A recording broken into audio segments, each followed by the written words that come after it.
Hello, I'm David Wessel, Director of the Hutchins Center on Fiscal and Monetary Policy at the Brookings Institution. Welcome to our discussion of Chapter 2 of the Global Financial Stability Report, Geopolitical Risks, Implications for Asset Prices and Financial Stability.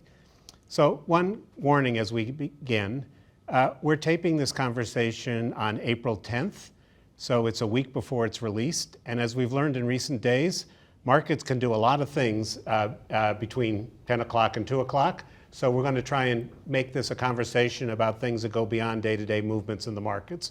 But that's, where we're starting from. We're going to begin with a presentation by Salih Fendoglu, who's the senior financial expert in the Monetary and Capital Markets Department of the International Monetary Fund, who's going to summarize the chapter.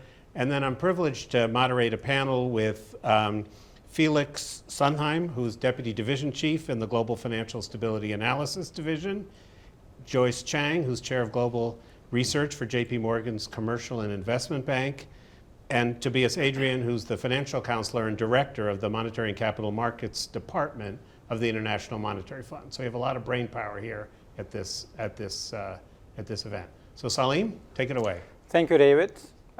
Motivated by a rise in global geopolitical tensions over the last few years, in the second chapter of the GFSR, we examined how geopolitical risks can impact financial asset prices and draw conclusions about their potential implications for financial stability.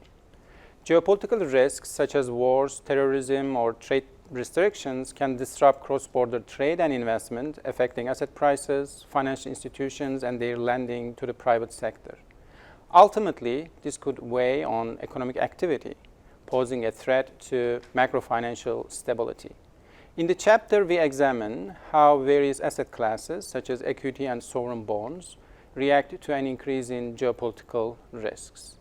Focusing on more than 450 major geopolitical risk events across both advanced and emerging market economies during the last 4 decades, we find that on average, firms' stock prices decline by 1 percentage point in the month of the event, but the impact is about 3 times as large for firms in emerging markets, and that sovereign risk premiums tend to increase across countries.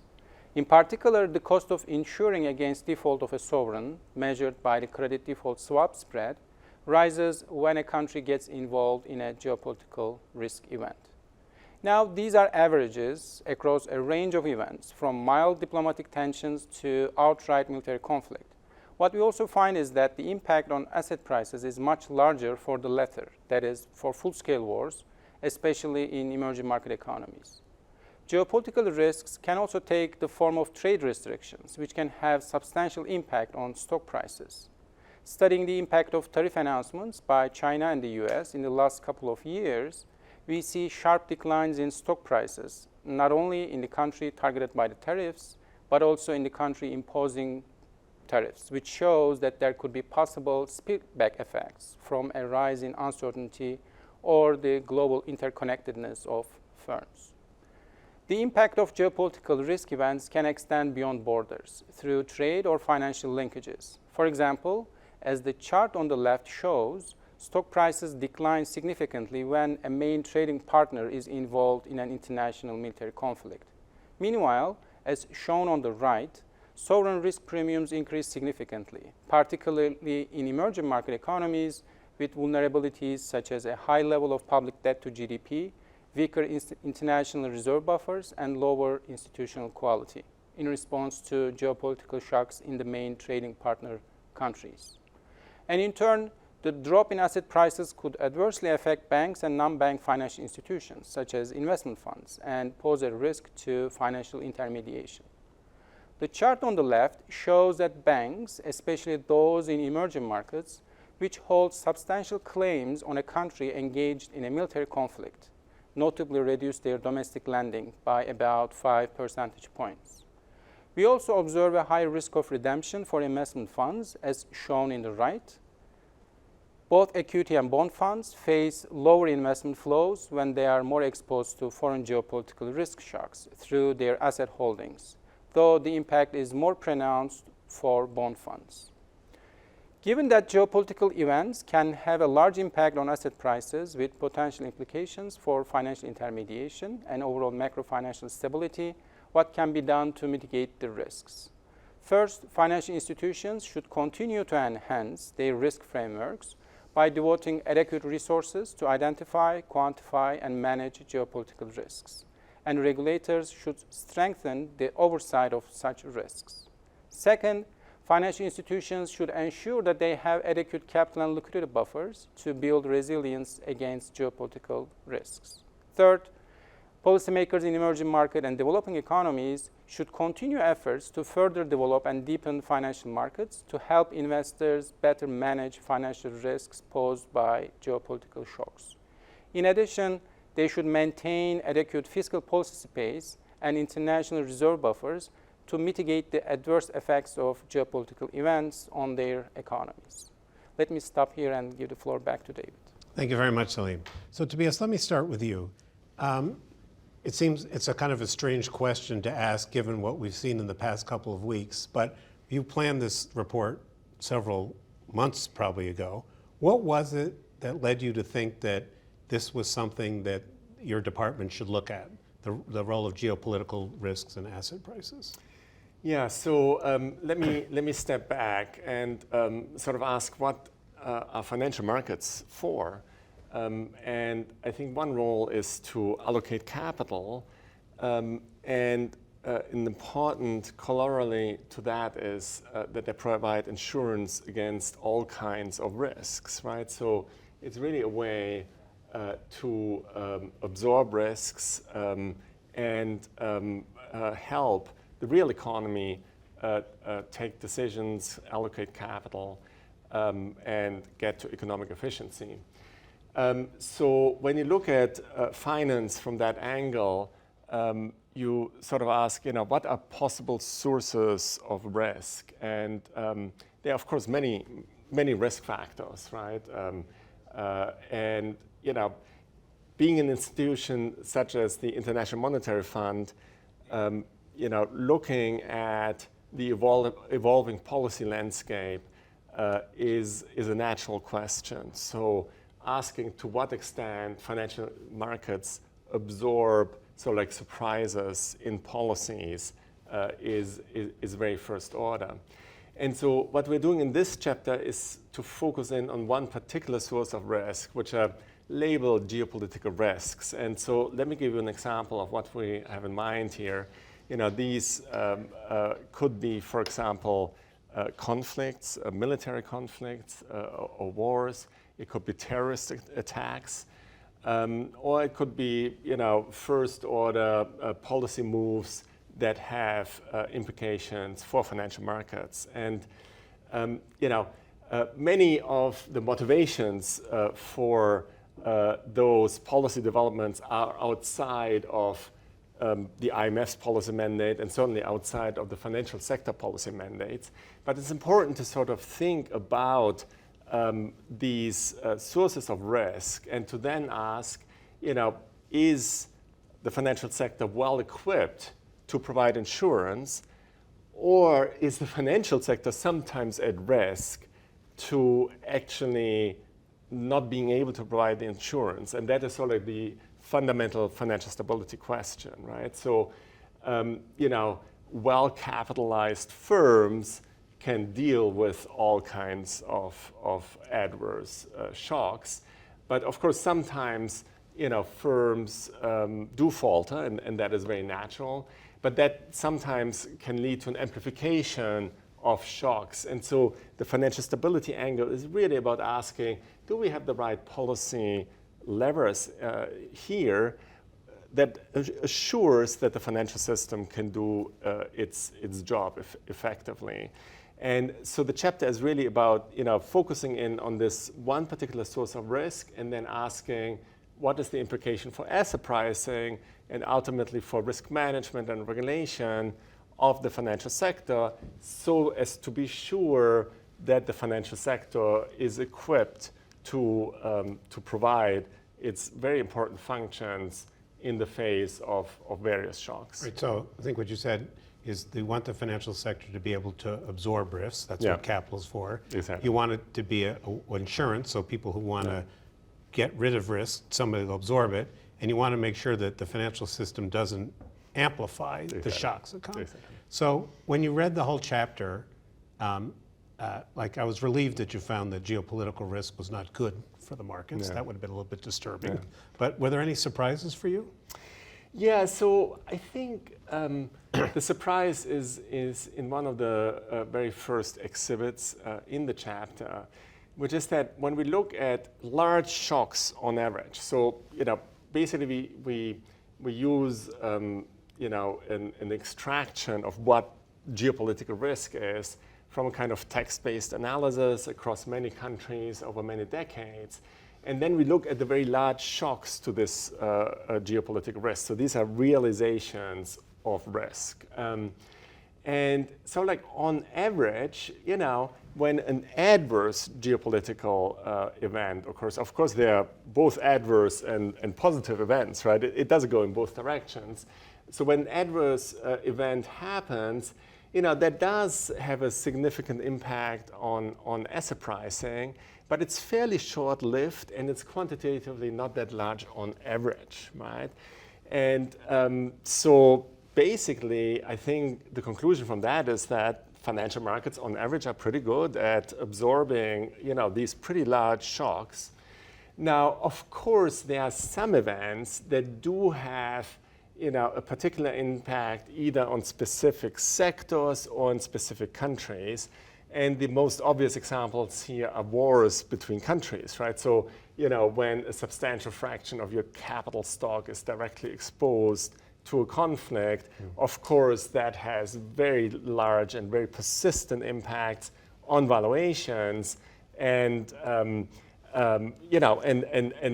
that is, in some sense, what you would expect. And it's also part of the role of the financial system, to deal with those, really catastrophic events. I think this is sort of like the surprising thing that on average it's actually, pretty good. But of course there are some exceptions. Yeah. So Joyce, you spend a lot of time with investors around the world. How do they think about and price geopolitical risk? I mean, there's all these fancy consulting firms that have ratings. How do they go about doing it? How good are they at doing it? And can they use the markets to hedge against financial risk, or is hedging just mean if Russia's going to go to war in Ukraine, sell your Ukraine stocks? Well, I think the way that markets look at geopolitical risk has shifted over time. For many years, there was a feeling that you can just kind of see through the noise. It's more noise than determining the trend. But I think that COVID and Russia-Ukraine actually pointed to shocks that were seen as much more permanent rather than transitory. And so where the market is today is really debating that this regime change that we're going through right now, is this transitory? It's going to be a one-off shock, or is it something that's more permanent in nature? So in that way, I think the questions have really shifted over the last couple of years because there's a feeling that this is about regime change. It's about a new world order. And so you've got to then break down, is this permanent or transitory as the first step? And then you have to really look at the sources of the shock. And we divide this into sort of 4 different categories. For this particular episode at JPMorgan, we're looking at the trade channels. We're looking at the DOGE fiscal angle. We're looking at the immigration channels and also the deregulation and the interaction between all of this and what this will mean for financial channels. So is there a way to hedge this risk? Well, what we've seen in the last few days is a risk off. The compression of swap spreads, questions about whether there should be rotations away from growth and into more value, into more safe haven currencies like Swiss franc. So I think we've seen this evolution, which I think is different than it had been when I first started my career, in the late 80s, early 1990s, because there's a sense that, this process of deglobalization may be a misnomer, but a rebalancing to a new world order is leading to some shifts that are more permanent in nature, rather than some of the transitory noise, which markets have usually viewed geopolitical risk as.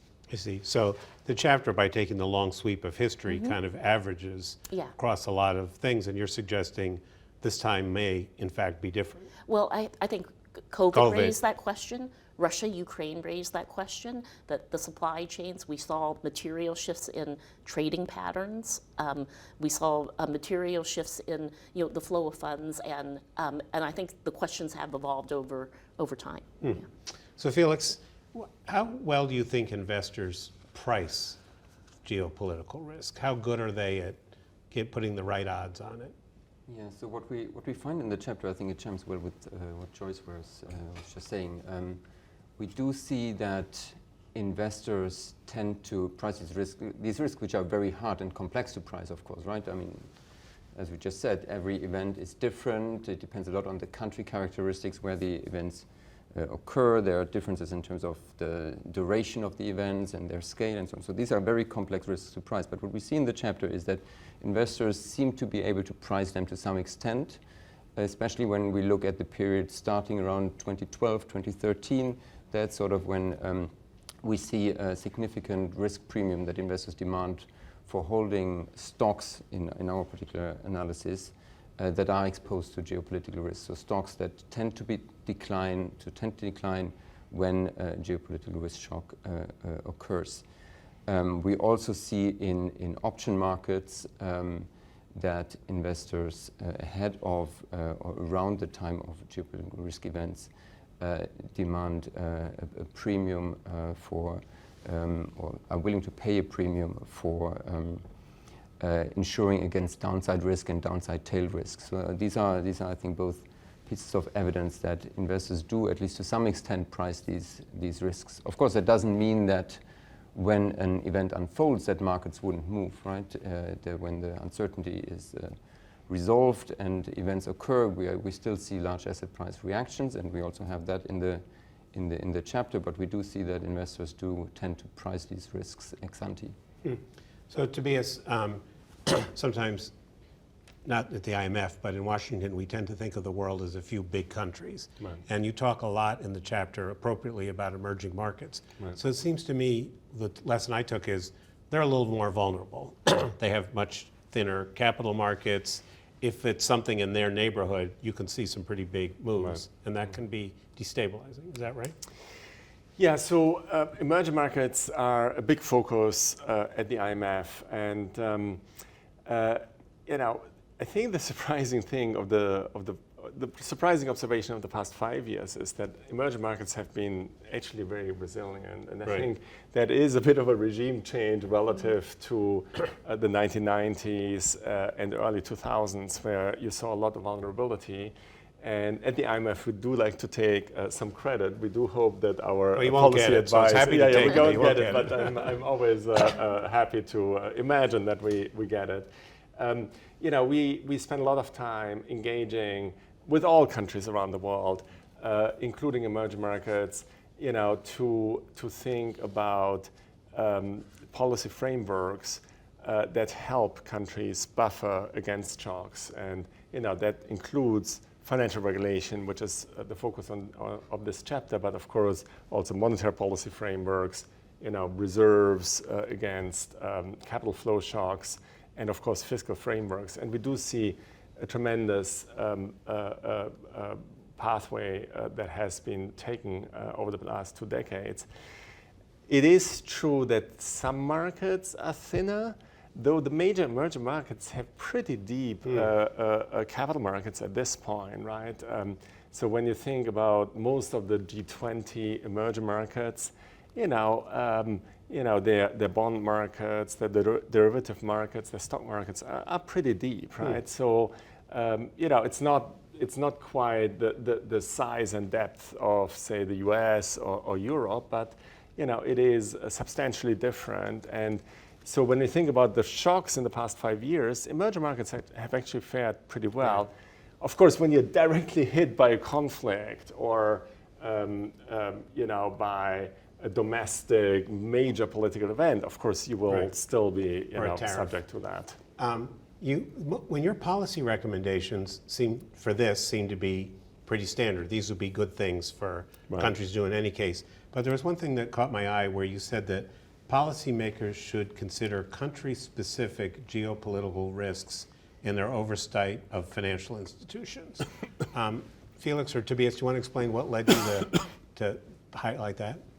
I think one key point is, as I mentioned earlier, that these risks are very specific, country-specific in terms of the vulnerabilities of the country. So emerging markets, for example, we do find that it is important to have, for example, enough fiscal space when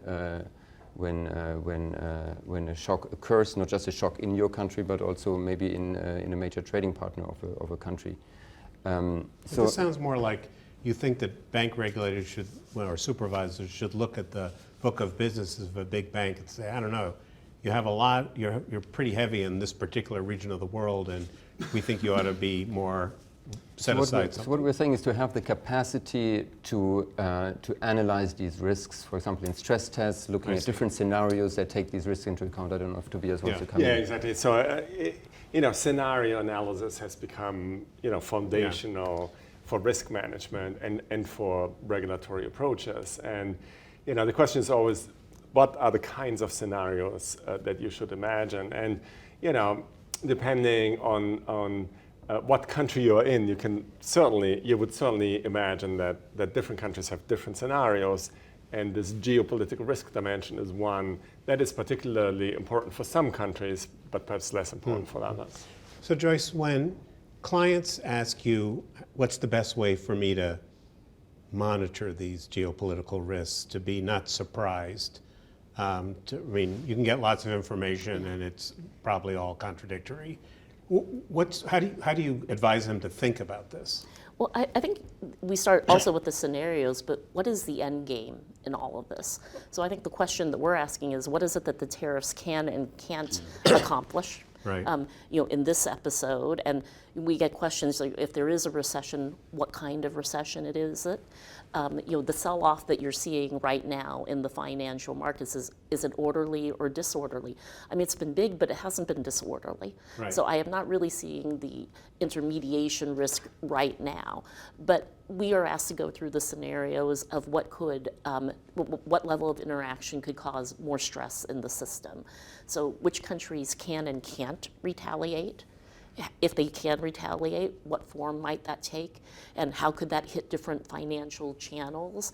And so there's a range of scenarios, and banks, we put out probabilities. We do have a 60% probability of recession that we'd had even before the announcements that just came out, that we still keep it as maybe a closer call, but we still have a recession call just given the events that have played out. And then there is sort of what is bearable. Is a 10% tariff bearable, but if it goes much, much higher, it's not bearable. So it's trying to define the stress thresholds, the different ways in which the channels could interact and lead to capital outflows and greater financial market stress. So it seems to me this must be a really interesting time, because we've been used to thinking about, what happens if there's a flare-up in the Middle East and what happens to oil prices. And unfortunately, we've had a fair amount of experience with the Ukraine-Russia situation. But thinking about a totally different world trading regime, and with tariffs no longer seen as an atavism, but a weapon of the future, has that forced a lot of people to rethink how they look at the things? Yeah, again, so you go back to what is permanent versus transitory. If have you answered that yet? Because I think everybody'd like to know what the answer to that is. No, but if it's universal, right, Yeah. that's very different than something that is targeted.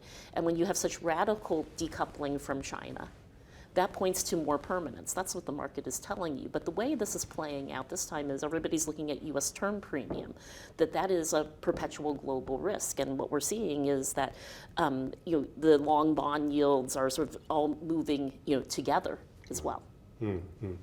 So Tobias, you spent a lot of time in your career thinking about macro-prudential risks and how to manage them, and financial stability in general. So I think your observation is, of course, correct, that during the COVID period and the inflation that followed it, emerging markets did impressively well. We once had a conference at Brookings, kind of the tone of which is, could we learn something from how they got ahead of it, the central banks got ahead of it. But I'm wondering about So we do seem to be in a world, you've written a lot about this at the fund, about geopolitical and economic financial fragmentation. We certainly have a regime in the United States that is the opposite of incremental and slow moving. So what are the, I guess what I want to know is, how do we protect ourselves against some sort of global financial stability problem, given that the world has changed so much in the last several years? Yeah, out of the global financial crisis came a slew of regulation of banks and some non-banking financial institutions. And I think in the 15 years since those regulations were construed, we have seen the benefits of higher capital and higher liquidity, right? Financial distress is very costly for economies, right? It generates scarring, and high capital and high liquidity protects the financial system against generating this long-lasting scarring to growth rates and to the level of income. I think today we can ask again, are these the appropriate levels of capital and liquidity? And our policy line around that is that we are pretty comfortable with the global agreement that was struck about 15 years ago, to have, more conservative or more prudential, more prudent levels of capital than we had going into the 2008 financial crisis. When we look at the overall level of riskiness, I don't think that at this point I would conclude that aggregate risk in the global economy has increased definitively so much that somehow more would be needed. But I do think we want to stick to this common agreement. We don't want to undermine, the baseline agreement. It's not been fully implemented yet either. It hasn't been fully implemented, but we're not that far away, right? So most of we've gotten most of the way, and it's really, it's not that hard to get to the end point. I think countries can get there. And I think ultimately, and Joyce can compliment me here, but I think it's ultimately, for the internationally active firms that really are the targets for those international agreements. I think, having a common baseline across countries is a good thing, right? Again, of course, having high levels of capital and liquidity in times of booms, is always being questioned. But in times of crisis, you're pretty damn happy to have those buffers. So the thing that would worry you, I'm assuming, is if there was a move to weaken those. Exactly. I think yes. So the end game, I think, my sense is, we can countries can get there. I think there's a lot of value to having a common approach and sticking to the agreement. So Felix, if you had to advise both someone who's an investor and a policymaker after reading this chapter, what are the lessons you would want them to take from the work you've done here? Well, I think the key takeaways are, as we mentioned earlier, that on average, these geopolitical risk shocks are relatively modest, but there can be huge impacts depending on the type of shock. And we have some case studies in there, for example, Russia-Ukraine war, so where the impacts are large. Also, we do see that it's not just the country that is directly affected by the event, but there are also spillovers across countries. So we look at firms with subsidiaries in areas that are affected, or firms that derive their revenues from affected areas. And that means you have interlinkages across borders, and that can lead to spillovers. And that's important also from a financial stability perspective. So these are, I think, some of the key findings that we have. And then another area I think that is important is it's not just the economic channels, so the disruptions that are caused by these sort of events. It's also the uncertainty that follows, right? So we see associated with major geopolitical risk events, we also see an increased and quite persistent level of uncertainty. And that, of course, is something that is then reflected in asset prices. Yeah, so Joyce, let me close on that, asking you about, so uncertainty seems to be like the word of the moment. Yeah. But what does that actually mean tangibly? Does it mean that people are pulling back, taking less risk in markets, that firms are holding off on investments? Or is it just our inability to predict what's going to happen next and we sum it up in that word? No, it's a great question, and what we're really looking at is the difference between what we see in some of the hard data, which comes with a lag, and some of the sentiment indicators, which the chapter spends a lot of time talking about.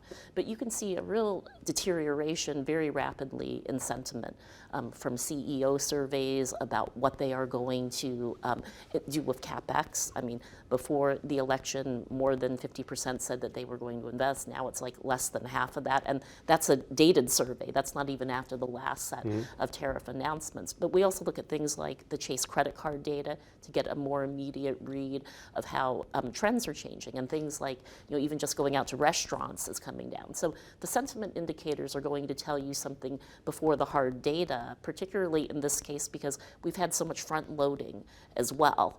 So the uncertainty, I mean, that was the key lesson that we learned from the 2018-2019 trade war.